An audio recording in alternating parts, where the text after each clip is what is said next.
Asterisco asterisco George Lukács. Asterisco asterisco asterisco asterisco o jovem Hegel e os problemas da sociedade capitalista. Asterisco asterisco asterisco asterisco introdução.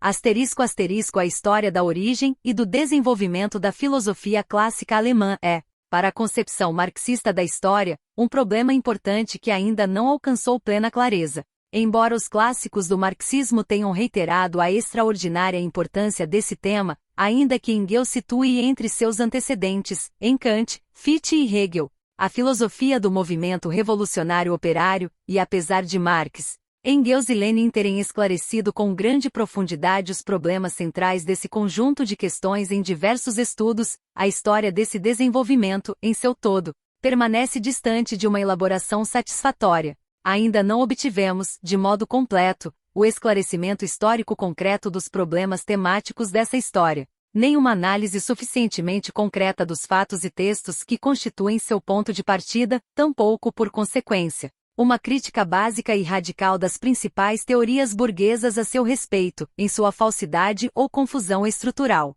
No interior da ciência burguesa, a interpretação da origem e do desenvolvimento da filosofia clássica alemã esteve por muito tempo determinada pela concepção, idealistamente deformada, do próprio Hegel, concepção sem dúvida genial, mas esquemática em vários aspectos.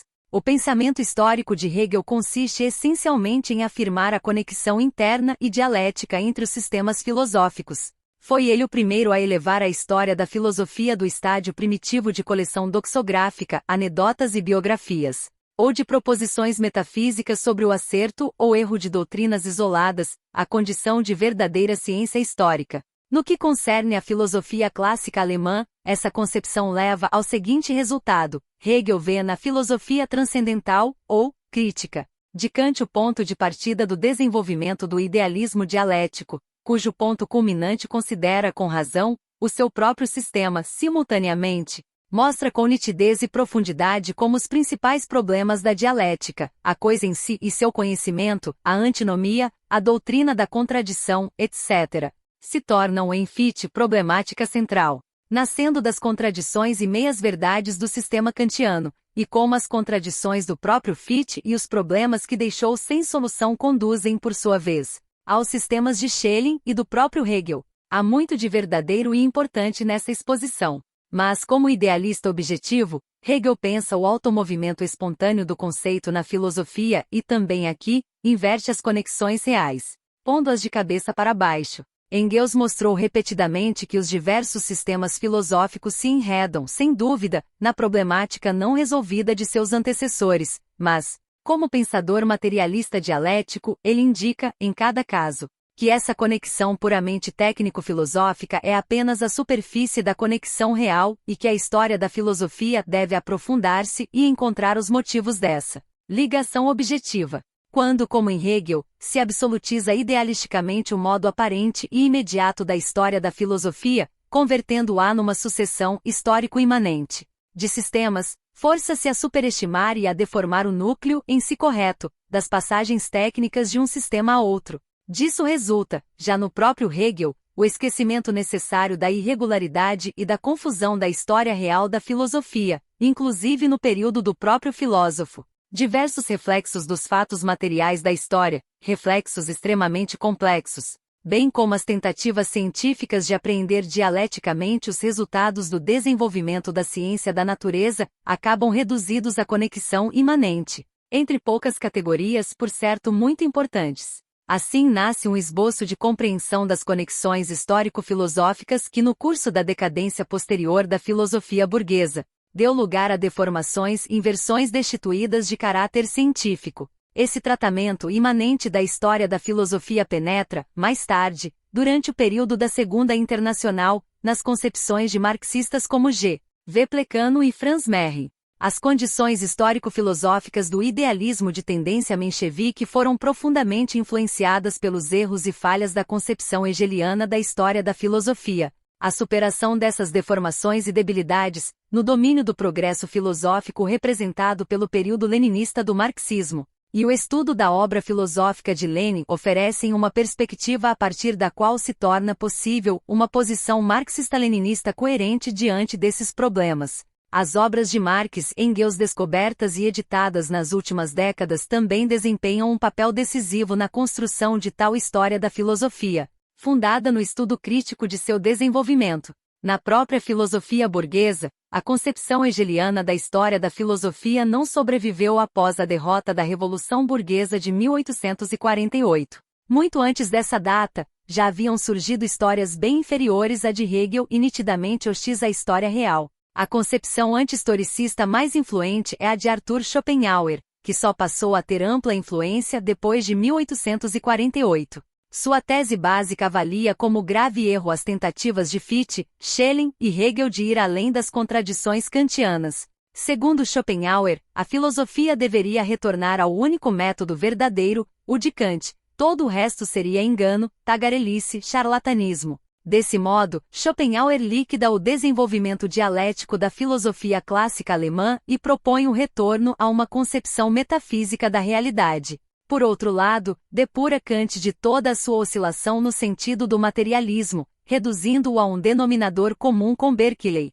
A tendência de Johann Friedrich Herbart é em muitos pontos semelhante, embora por motivos distintos. Essa concepção, que no fundo anula completamente a história da filosofia clássica alemã, apresenta-se de forma mais provinciana e pequeno-burguesa nos neokantianos posteriores. Assim podem ser avaliadas, por exemplo, as obras de Otto Liebmann, Kant und die Epigonen 1865, etc. Com Liebmann, chega à posição dominante o neokantismo que faz de Kant um subjetivista e um agnóstico integrais e rejeita como metafísica científica todo esforço de conhecer a realidade objetiva como ela é, independente da consciência. Consolida-se, assim, no neokantismo, a diretriz schopenhaueriana da história da filosofia, de modo ainda mais prosaico e sem as extravagâncias pitorescas de Schopenhauer. Supõe-se que toda a filosofia pós-kantiana constitua um único e gigantesco erro por se haver afastado da corrente subjetivista kantiana, a única correta.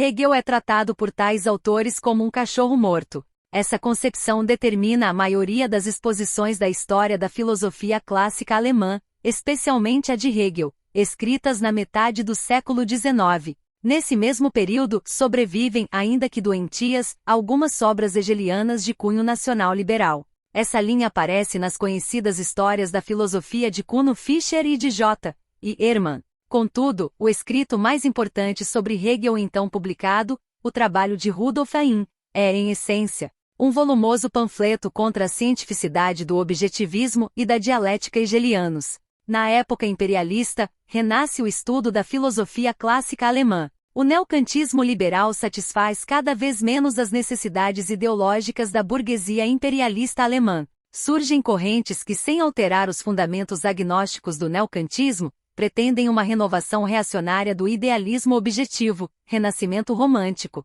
vitalismo, fenomenologia husserliana, psicologia real diltheiana, etc. Em íntimo contato com essas correntes reacionárias, ocorre uma renovação do interesse por Hegel e, com isso, recoloca-se o problema de sua história, para corrigir tanto o esquematismo dos hegelianos tardios quanto a recusa global do hegelianismo pela ortodoxia neocantista.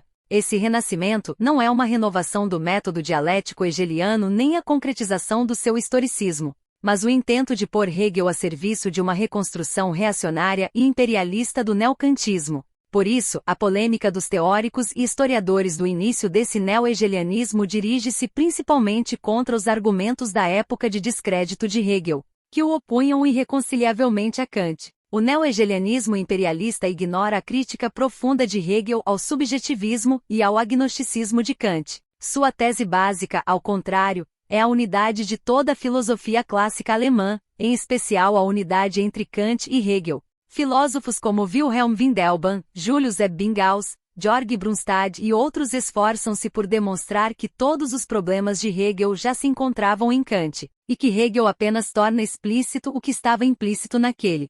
Surge, assim, uma concepção que apenas aparentemente repete o esboço hegeliano do desenvolvimento, mas que na verdade se opõe a Hegel. Enquanto Hegel critica duramente as insuficiências de seus antecessores do ponto de vista do idealismo objetivo e da dialética, os neo-hegelianos do período imperialista fazem o caminho inverso, reduzindo Hegel a Kant, isto é, não reconhecendo em Hegel senão o que pode conviver com o agnosticismo kantiano. Rebaixa-se, desse modo, toda a história do desenvolvimento da filosofia clássica alemã a um nível puramente kantiano. Essa tendência torna-se ainda mais evidente no neo-hegelianismo do pós-Primeira Guerra Mundial, no qual aparecem motivos declaradamente reacionários.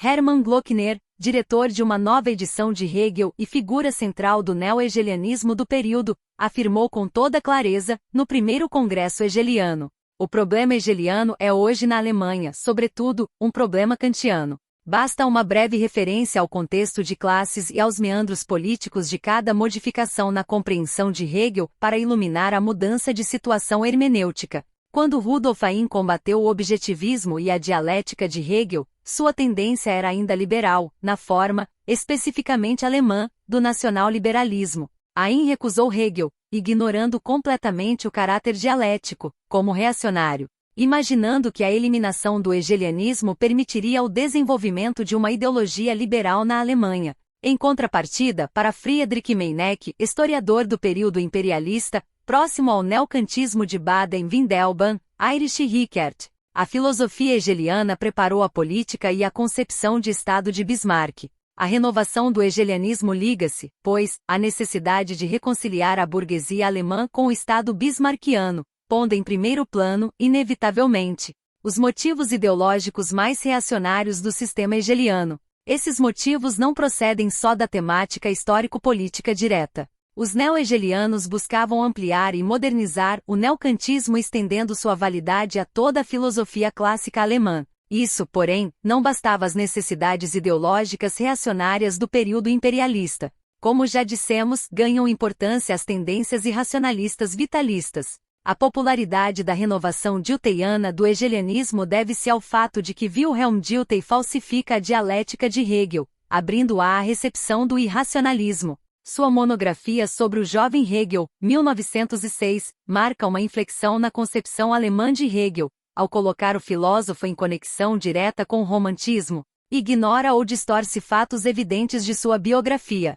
O neo-hegelianismo do pós-guerra segue, em essência, as trilhas traçadas por Dilthey, aproveitando também resultados de outras correntes. Richard Kroner afirmará, em von Kutz o Hegel obra decisiva para o desenvolvimento posterior do neo-hegelianismo. A dialética é o irracionalismo tornado método, o irracionalismo tornado racional. A aspiração geral desses autores, como se percebe nas falas de Kroner, Glockner, etc., em congressos hegelianos, consiste em aplicar a reconciliação hegeliana para alcançar uma síntese de todas as correntes contemporâneas, incluindo as fascistas. Não por acaso o ponto de partida desse desenvolvimento se encontra na monografia de Dilthey sobre o jovem Hegel. Dilthey julgou identificar, na passagem do pensamento hegeliano, motivos aproveitáveis para uma interpretação místico e racionalista. Antes dele, o mesmo expediente já fora aplicado, no mesmo sentido, à figura de Hölderlin, companheiro de juventude de Hegel.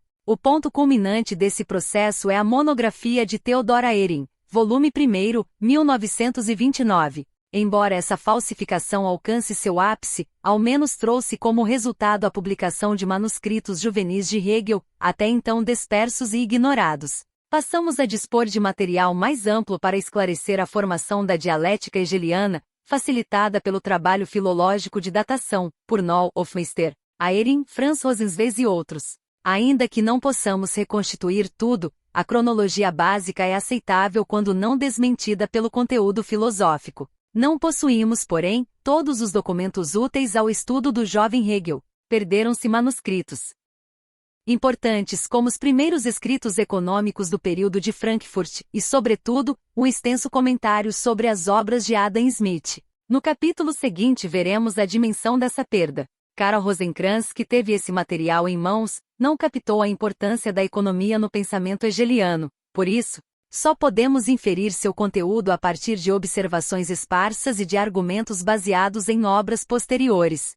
Além disso, é discutível a forma de uso científico de manuscritos que Rosenkranz publicou parcialmente, sem indicar fases de redação. Perdidos os originais, resta-nos situar os fragmentos em períodos gerais e utilizá-los com cautela. Apesar das lacunas, o material hoje disponível é relativamente amplo. E como o neo-hegelianismo de tendência fascista explorou exatamente esse período para transformar Hegel num irracionalista aceitável. Cumpre confrontar essa falsificação. Tanto mais porque ecos da nova ciência penetraram na literatura marxista, e até aqui, a maioria dos marxistas pouco se interessou pela juventude de Hegel. Não basta, contudo, desfazer a falsificação, visto com olhos marxistas. O desenvolvimento juvenil de Hegel revela uma fase importantíssima da constituição da dialética na Alemanha.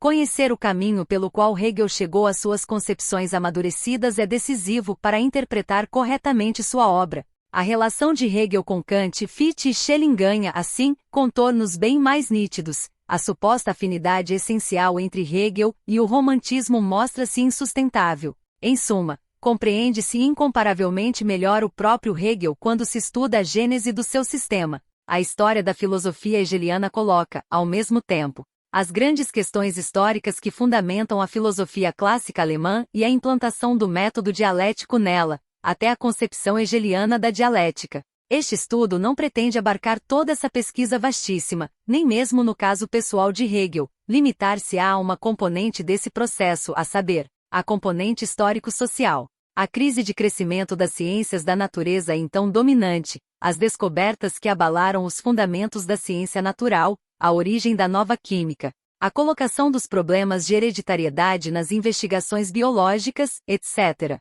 desempenhou papel decisivo na constituição da dialética no interior da filosofia clássica alemã. Em seu livro sobre Feuerbach, Engels descreveu detalhadamente como essa revolução nas ciências naturais pressionou o pensamento a romper com o metafisicismo e a mover-se na direção de uma concepção dialética da realidade. Esse processo ainda não foi estudado na totalidade. A historiografia burguesa desdenhou por muito tempo as chamadas especulações filosófico-naturais da filosofia clássica alemã. Em meados e fins do século XIX, Marx e Engels foram praticamente os únicos a enxergar com clareza os problemas reais daquele período, sem se deixarem enganar pela forma idealista e às vezes, pela aparência mística em que se manifestavam. Engels observa, no prefácio ao asterisco anti-Dühring asterisco, que a filosofia da natureza contém absurdos e fantasias, como também continham as teorias empíricas contemporâneas, mas encerra igualmente muito sentido e compreensão, sobretudo à luz da teoria da evolução, e que os filósofos da natureza foram, com relação à ciência, dialéticos conscientes, assim como os socialistas utópicos o foram em relação ao comunismo moderno. A pesquisa marxista desse nexo pressupõe conhecimento profundo do desenvolvimento concreto das ciências. O autor reconhece não ser competente para esboçar em detalhe tal problemática e declara, desde já, a unilateralidade e o caráter não definitivo deste estudo. Essa complementação é, porém, importante e atual por outros motivos. A filosofia reacionária da época imperialista assume hoje atitude muito mais positiva em relação à filosofia da natureza do que seus antecessores, mas essa positividade toma justamente o que há de místico e cientificamente reacionário, empregando-o como arma contra a concepção científica da natureza. Investigar a conexão real entre o desenvolvimento das ciências e o nascimento do método dialético implica, ao mesmo tempo, uma luta contra as teorias anticientíficas e místicas do fascismo e de seus precursores. Este estudo abordará também outro complexo de problemas de extraordinária importância na constituição da dialética na filosofia clássica alemã. A influência dos grandes acontecimentos políticos sociais da época, sobretudo a Revolução Francesa, e suas consequências para o nascimento do pensar dialético na Alemanha. A história da influência da Revolução Francesa na Alemanha continua pouco estudada. A historiografia burguesa, especialmente depois de 1848, procurou apagar da memória os esforços democrático-revolucionários na vida alemã. Sabemos hoje espantosamente pouco dos muitos alemães que aderiram de modo direto e combativo à Revolução Francesa. Georg Forster é a figura que escapou relativamente ao esquecimento, por já ser conhecido como naturalista e escritor. Ainda assim falta um estudo marxista realmente aprofundado de sua atividade e de sua obra, e Forster é apenas um entre muitos. Para um quadro fiel da influência francesa, não basta estudá-lo isoladamente, é preciso recompor os fatos em extensão, captar o estado de ânimo de amplas camadas populares. As obras autobiográficas de Goethe, apesar da prudência com que se exprime, deixam entrever a profundidade com que a opinião pública alemã foi agitada pelos acontecimentos na França. Toda investigação desse tipo deve, porém, levar em conta o atraso da Alemanha à época, tanto econômico-social quanto político. Considerando esse atraso, é necessário examinar cuidadosamente as tomadas de posição alemãs sobre a Revolução Francesa, evitando aplicar mecanicamente categorias políticas forjadas na França, onde a luta de classes real as fez emergir e se desenvolver. Recorde-se, por exemplo, que na própria França, os girondinos participaram durante longo tempo das reuniões do Clube dos Jacobinos e que só a radicalização da luta de classes tornou clara a diferença entre ambos os partidos. Seria, portanto, mecanicista e errôneo rotular manifestações alemãs com as mesmas marcas políticas francesas, quando as diferenças sociais imediatamente operantes na França só se tornaram reais na Alemanha muito mais tarde. Acresce a isso o problema central da Revolução Burguesa na Alemanha. Lenin indicou que a constituição da unidade nacional alemã é questão central dessa revolução. O entusiasmo pela Revolução Francesa alimentou um poderoso surto do sentimento nacional, uma aspiração enérgica à liquidação do fracionamento feudal absolutista e da impotência nacional, em favor de uma Alemanha livre, una e forte. Contudo, os fundamentos históricos dessa tendência encerram contradição irreconciliável. Falando da Guerra de Independência Espanhola, Marx escreveu que, como em todo movimento análogo, reação e regeneração se unem. Essa observação aplica-se literalmente à Alemanha do período. De um lado, as guerras revolucionárias da República convertem-se em guerras de conquista. As conquistas napoleônicas, especialmente na Renânia, eliminam resquícios feudais e cumprem tarefas autênticas da Revolução Burguesa, mas, enquanto conquistas, reforçam a divisão e a impotência da nação alemã. De outro, em razão do atraso social, os movimentos nacionais alemães carregam forte mística reacionária. Incapazes de se libertarem revolucionariamente do jugo dos pequenos príncipes, organizam a resistência sob a direção das monarquias reacionárias da Prússia e da Áustria. Convertem-se, assim, em promotores da reação que dominará a Alemanha após a queda de Napoleão. Essas contradições atravessam a vida e o pensamento de figuras decisivas, o barão von Stein, Gneisenau, Scharnhorst, poetas como Goethe e Schiller, filósofos como Fichte e Hegel. A exposição histórica do período enfrenta uma dupla tarefa: manter simultaneamente à vista o grande acontecimento histórico ocorrido na França e o seu reflexo deformado na Alemanha atrasada. Marx formulou com clareza essa situação, a propósito de Kant, na Ideologia Alemã vê no pensamento kantiano um eco do liberalismo francês, enraizado em interesses de classe reais, mas, devido ao atraso alemão, transformado em autodeterminações abstratas da vontade livre, em determinações conceituais e postulados morais. Marx ilumina, assim, uma das razões pelas quais o desenvolvimento ideológico alemão tinha de ser idealista, e caracteriza, ao mesmo tempo, as inevitáveis deformações daí decorrentes. Essa explicação da gênese do idealismo não esgota, contudo, os problemas históricos do período. Nas teses sobre Feuerbach Marx destaca o aspecto positivo do idealismo clássico. Após criticar o caráter contemplativo do velho materialismo, observa que o idealismo desenvolveu o aspecto ativo, ainda que apenas abstratamente. A partir daí se formulam os princípios essenciais de uma crítica correta e historicamente fecunda à filosofia de Hegel,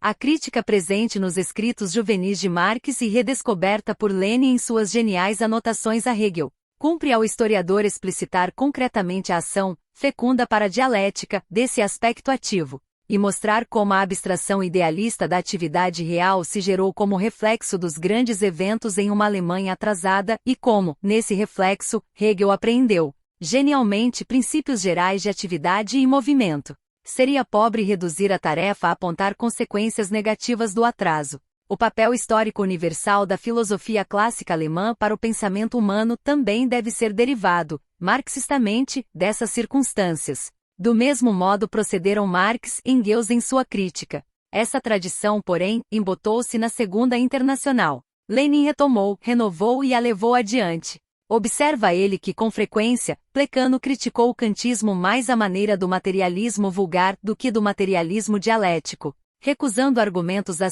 em limine em vez de corrigi-los à maneira hegeliana, aprofundando-os, generalizando-os. mostrando conexões e passagens entre os conceitos, e que os marxistas do início do século XX criticaram kantistas e humianos mais ao modo de Feuerbach e Boucher, do que ao de Hegel. Essas observações valem plenamente para a metodologia histórico-crítica do estudo de Hegel. Engels mostrou de modo convincente como a hegemonia filosófica passou da Inglaterra à França e desta à Alemanha, e como, na filosofia, nem sempre o país mais avançado econômica e socialmente exerce o papel dirigente, tampouco, em cada país, coincide o ápice econômico com o filosófico. Aí vigora a lei do desenvolvimento desigual. Os traços fecundos e geniais da filosofia clássica alemã estão intimamente aparentados ao modo como reproduz mentalmente os grandes acontecimentos históricos do período. Os aspectos negativos do idealismo refletem, em pontos determinados, as circunstâncias alemãs atrasadas.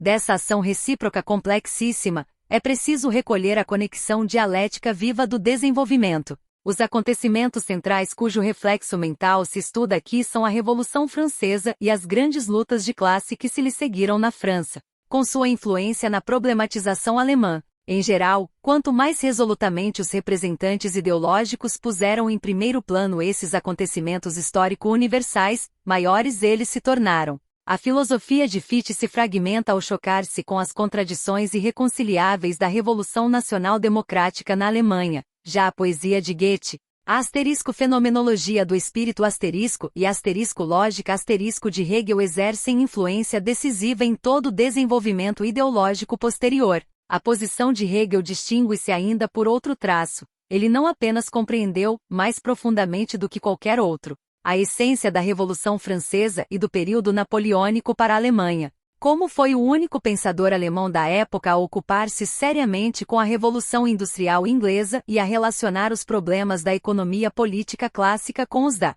filosofia da dialética. Marx mostrou, na ideologia alemã como as ideias econômicas receberam dos materialistas franceses uma formulação filosófica abstrata, adequada às necessidades ideológicas da burguesia em ascensão, e como, na Inglaterra, ganharam formulação econômica mais concreta, que, entre ideólogos da burguesia dominante, descambou numa vulgarização filosófica, como em Jeremy Bentham. Por outra parte, a oposição múltipla às consequências sociais e econômicas do violento desenvolvimento capitalista desencadeou o romantismo. Na concepção dialética desses problemas, Hegel se encontra tão distante da vulgaridade benthamita quanto da profundidade romântica reacionária. Aspira a abarcar a estrutura interna e as forças reais de sua época, descobrindo a dialética do seu desenvolvimento. Seria inadequado limitar essa tendência às passagens em que Hegel discute explicitamente a sociedade capitalista.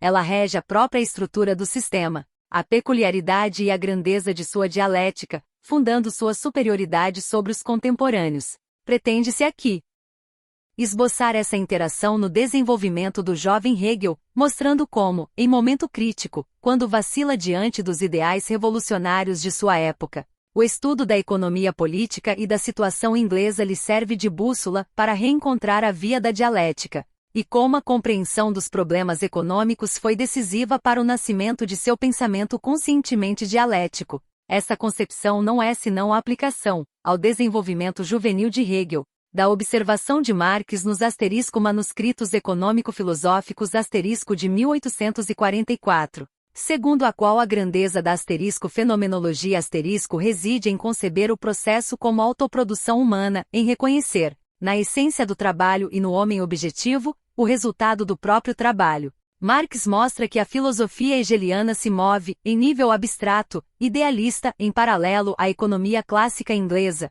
e que Hegel é o único capaz de elevar isso à dialética geral. Fica claro, portanto, que essa grandiosa concepção hegeliana da dialética da sociedade humana é uma dialética idealista, com todas as limitações e deformações que o idealismo introduz. A tarefa aqui é mostrar concretamente os pontos fortes e fracos da formação dessa dialética em suas etapas. Espera-se que outros estudos, mais adiante, corrijam e complementem a unilateralidade deste enfoque histórico, por exemplo, investigando a influência das ciências da natureza na gênese da dialética hegeliana. Só com resultados também nesse terreno se dominará o conjunto do desenvolvimento de Hegel. O ponto de vista metodológico que orienta este trabalho vai além da simples compreensão do desenvolvimento juvenil de Hegel. Trata-se da conexão interna entre filosofia e economia, entre economia e dialética. Com o tempo, a história da filosofia foi obrigada a rebaixar a problemática pura e a buscar conexões mais profundas, voltando-se ao crescimento histórico do pensamento na totalidade da realidade concreta. É natural que as ciências da natureza ocupem lugar de destaque nessa virada, mas, enquanto se estudou em detalhe a interação entre ciência, teoria do conhecimento e lógica, quase sempre sob o critério agnóstico de Kant, Berkeley ou Hume, o que cegou para a influência mútua entre a dialética consciente, mesmo idealista, e a dialética espontânea da prática científica, quase nada se investigou quanto à relação metodológica entre filosofia e o domínio dos fenômenos sociais. Isto não é casual. No início, os grandes economistas viam sua disciplina como ciência básica da vida social e, nas categorias econômicas, relações entre pessoas. Mais tarde, porém, a reificação das categorias, produto do desenvolvimento do capitalismo, passou a dominar a metodologia das ciências sociais, que operam cada vez mais com categorias fetichizadas, sem penetrar nas relações humanas, nem nas relações com a natureza mediadas por aquelas. Em paralelo, a economia deixa de ser ciência fundamental da vida social para converter-se em disciplina particular especializada, e a filosofia trilha caminho semelhante. Não admira, pois, que filósofos tenham deixado de fecundar metodologicamente seu trabalho com o estudo atento das categorias econômicas. Os economistas clássicos adotaram outra atitude. Ferdinando Galiani escreve: o valor é uma relação entre pessoas. Mesmo na dissolução da escola de Ricardo, Thomas Hodgkin sublinha energicamente esse caráter interhumano das categorias. Trata-se, contudo, de uma meia-verdade. Marx observa que seria necessário acrescentar uma relação mascarada por uma crosta coisificada, e ao analisar Hodgkin, explica que os efeitos das coisas enquanto momentos objetivos do processo de trabalho aparecem no capital, como efeitos da própria coisa personificada diante do trabalho, com vontade e personalidade, e que tais efeitos desapareceriam se cessasse essa forma alienada de enfrentamento. Chegamos, assim, ao centro das relações recíprocas entre categorias econômicas e filosóficas. As categorias dialéticas das ciências sociais aparecem como imagens mentais refletidas da dialética objetiva que se desenvolve, independentemente da vontade e do saber dos homens, em sua vida, dando à realidade social o aspecto de segunda natureza. A reflexão posterior mostra que é precisamente na economia, corretamente compreendida, que se expressam as relações interhumanas mais originais e decisivas. É aí que a dialética pode estudar a vida social sem erro. Não por acaso o nascimento do materialismo dialético coincide, do ponto de vista da teoria da ciência, com a descoberta da dialética da vida econômica. O esboço genial de Friedrich Engels sobre as categorias econômicas, publicado nos Anais franco-alemães e os manuscritos econômico-filosóficos de Marx assinalam claramente esses começos. Nele se encontra, de um lado, a análise da natureza dialética do trabalho dos economistas clássicos, de outro, a análise dos fundamentos econômicos da fenomenologia do espírito hegeliana. Essas observações de Marx são decisivas para o presente livro e, além disso, abrem uma via metodológica fecunda para a história da filosofia. Investigaremos as relações entre o desenvolvimento das concepções econômicas de Hegel e sua dialética filosófica e, com esse ponto de vista, pretendemos trazer à luz conexões até agora desconhecidas ou incorretamente consideradas. Não se limita, porém, a Hegel essa problemática. Ele não é o único pensador em cuja obra a economia desempenha papel decisivo. Todo conhecedor da filosofia inglesa responderá negativamente, lembrará as relações entre Hobbes e William Pitt, saberá que Locke, Berkeley e Hume foram também economistas, que Adam Smith foi filósofo além de economista, que as concepções sociais de Bernard Mandeville são inseparáveis de suas ideias econômicas, etc. Mas esse conhecedor também perceberá que a conexão metodológica entre, por exemplo, a economia e a teoria do conhecimento de Locke permanece, até hoje, um terreno quase inexplorado. A literatura existente tende a registrar biograficamente uma espécie de união pessoal entre economia e filosofia e depois, a tratar de modo desconexo as atividades desses autores em cada campo. Essas relações não existem apenas na tradição inglesa. Desde Heráclito, Platão e Aristóteles, não há verdadeiro filósofo que não tenha, de um modo ou de outro, atentado para elas. E não é necessário que o pensador tenha tematizado conscientemente, como economia, as relações interhumanas que na Idade Média e na modernidade se tornaram objeto dessa ciência. Basta que tais relações tenham se tornado para ele um problema. Abre-se aqui um novo campo extraordinariamente fecundo para a história da filosofia. Que esta primeira tentativa de descobrir tais conexões seja, em breve, superada por trabalhos mais extensos e exaustivos.